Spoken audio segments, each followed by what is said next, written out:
سلام علیکم دوستان عزیز، خوش آمدید به صفحه ما. دوستان عزیز، ما اینک میخوام به شما محصولات های بهترین شرکت اتمی را توصیه کنیم. نهازی ما شما در خمیره دندانشویی شرکت اتمی را پیشکش میکنیم.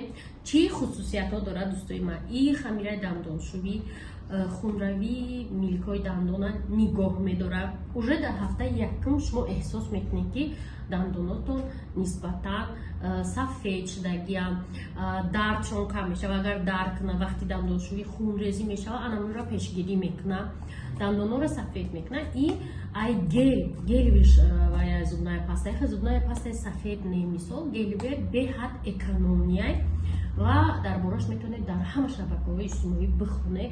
جای اول گفتگه چند تا جایزه داره برای محصولات بهترین بدنش. برای دسترس کردن محصولات میتونید ماده بنویسید. این چونین میخواهی اگر همین محصولات با نرخ ارزان تر گیرین دوشنبه میتونید در شرکت اتمی رجیستراسیون شوید و با نرخ ارزان دستافک به پول دسترس.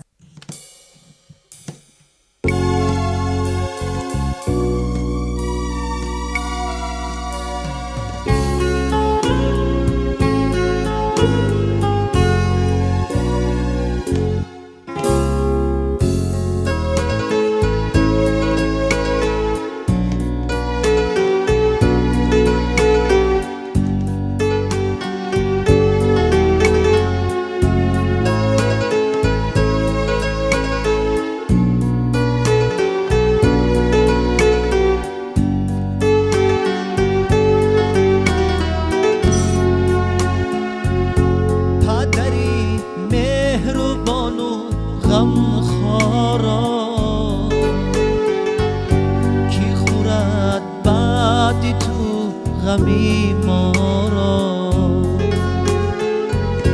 بعدی به مار یکی پیر بودن، زندگانی ماست به ما را بعدی به مار یکی پیر بودن، زندگانی ماست به ما را.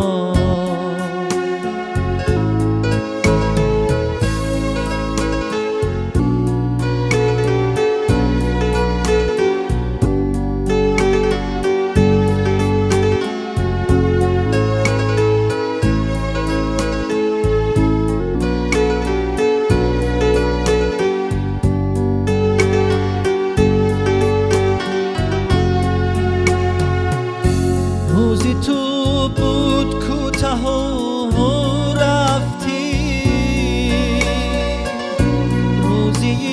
روزی ماست دشوارا، روی تو زیر خاک آرام، روی ما روی خاک ابگارا، تو زیر خاک